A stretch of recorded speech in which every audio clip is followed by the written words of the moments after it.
नमस्कार दोस्तों, मैं घनश्याम राय आप सभी का न्यूज डंका हिंदी में स्वागत करता हूं। पीएम मोदी ने मध्य प्रदेश में चुनावी रैली के दौरान कहा था कि कांग्रेस के नेताओं को भारत का विकास दिखाई नहीं देता है। पता नहीं वे कौन सा विदेशी चश्मा लगा रखे हैं, लेकिन ऐसा लगता है कि पीएम मोदी की सबसे बड़ी आलोचक जेएनयू की पूर्व छात्रा शेहला रशीद ने अपना पूर्वग्रहित वाला चश्मा उतार दिया है। इसलिए उन्हें मोदी सरकार के कार्य दिखाई देने लगा है। शायद वह जेएनयू के चश्मे से नहीं देख रही हैं। कभी कश्मीर से धारा 370 हटाए जाने का रशीद ने विरोध किया था, मगर अब वह कश्मीर के बदले हालात के लिए पीएम मोदी और अमित शाह का धन्यवाद कर रही हैं। उन्होंने कई बार पीएम मोदी की तारीफ भी कर चुकी हैं। अब सवाल यह उठता है कि आखिर उनके विचार में इतना बदलाव क्यों आया, क्या कारण है। तो दोस्तों, बात को आगे बढ़ाने से पहले आपसे निवेदन है कि हमारे चैनल को सब्सक्राइब जरूर करें। गौरतलब है कि शेहला रशीद पीएम नरेंद्र मोदी की बड़ी आलोचक रही हैं। कश्मीर से धारा 370 हटाए जाने पर रशीद ने इसका विरोध किया था। इतना ही नहीं, उन्होंने सुप्रीम कोर्ट में कश्मीर में से धारा 370 हटाए जाने का विरोध करते हुए याचिका दायर की थी। हालांकि बाद में उन्होंने याचिका वापस ले ली थी। इसके बाद उन्होंने कई बार पीएम मोदी सरकार की तारीफ भी की है।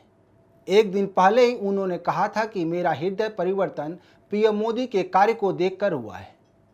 वे देश हित में निस्वार्थ भाव से बड़े फैसले ले रहे हैं। उन्होंने अपने खिलाफ कड़ी आलोचना का सामना किया है, लेकिन आलोचनाओं का प्रभाव उनके फैसले पर कभी भी दिखाई नहीं दिया। उन्होंने यह भी कहा कि उन्हें वामपंथी और लिबरलों ने सरकार का समर्थन करने पर घेर लिया था। रशीद का यह खुलासा बड़ा अहम है कि सरकार का समर्थन करने पर उन्हें आलोचना का सामना करना पड़ा। अधिकतर सुनने को मिलता रहा है कि मीडिया को सत्ता दल की हमेशा आलोचना करनी चाहिए, लेकिन क्या हर बात के लिए करनी चाहिए? क्या इसलिए आलोचना करनी चाहिए कि विपक्ष को वह नेता पसंद नहीं है? ऐसा ही कुछ पीएम मोदी के साथ होता है। अगर सत्ता पक्ष देश हित में कोई निर्णय लेता है तो उसे समर्थन भी करना चाहिए। सवाल यह है कि क्या मोदी सरकार द्वारा शुरू की गई जन धन योजना की आलोचना की जा सकती है? ऐसा नहीं है कि योजना पूरी तरह से सही ही हो, उसमें खामियां भी हो सकती हैं, लेकिन इसका यह मतलब तो नहीं कि पूरी की पूरी योजना ही बेकार है। यह मात्र उदाहरण है। अब सवाल यह है कि कैसे वामपंथी रशीद को सरकार का समर्थन करने से रोक रहे थे। कश्मीर से धारा 370 को मोदी सरकार ने हटाया और अब वहां सेना के जवानों पर पत्थर नहीं फेंके जाते हैं। अब सवाल यह है कि क्या कश्मीर में सेना के जवानों पर जो पत्थर फेंके जाते थे, क्या वे सही थे? इस बात का उत्तर शेहला रशीद ने भी दिया है। जब उनसे पूछा गया था कि क्या कश्मीर में जवानों पर पत्थर फेंकने वाले लोगों के प्रति उनका रुख नरम था, इस पर उन्होंने कहा कि हाँ, मैं 2010 में ऐसा करती थी। यह सोचने वाली बात है कि शेहला रशीद जैसे कितने लोग इस देश में हैं या रहे होंगे जो कश्मीर में जवानों पर फेंके जाने वाले पत्थर का समर्थन कर रहे। 70 सालों से इस देश को ऐसे लोग चला रहे थे जो देश की प्रगति देखना नहीं चाहते थे।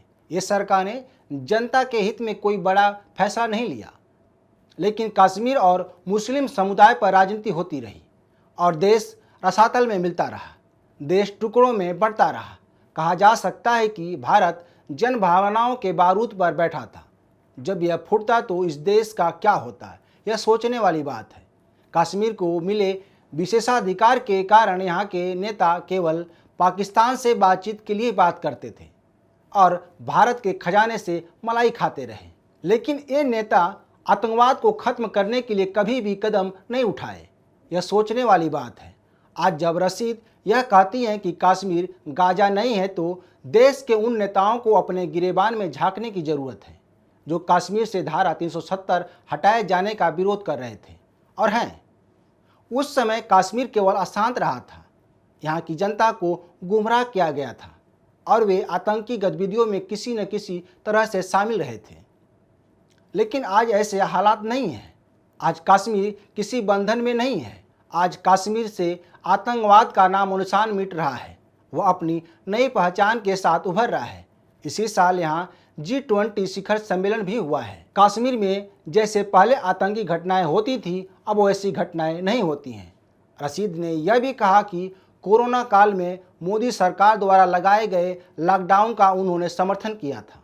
तब उन्हें चुप करा दिया गया था और कहा गया था कि आप सरकार के फैसले का समर्थन क्यों कर रही हैं। रशीद का यह कहना बड़ा सवाल खड़ा करता है। सरकार हर रोज कोई न कोई फैसला लेती देखी गई। उस दौरान वामपंथी और लिबरल सरकार के फैसले का समर्थन करने वालों को चुप कराते रहे। यह दल और वह लोग कैसे मानवीय हो सकते हैं? वामपंथी खुद को गरीबों के लिए काम करने का दावा करते हैं। क्या रशीद को चुप कराना सही था? क्या वामपंथी सही मायने में देश हित में काम करते हैं? यह बड़ा सवाल है।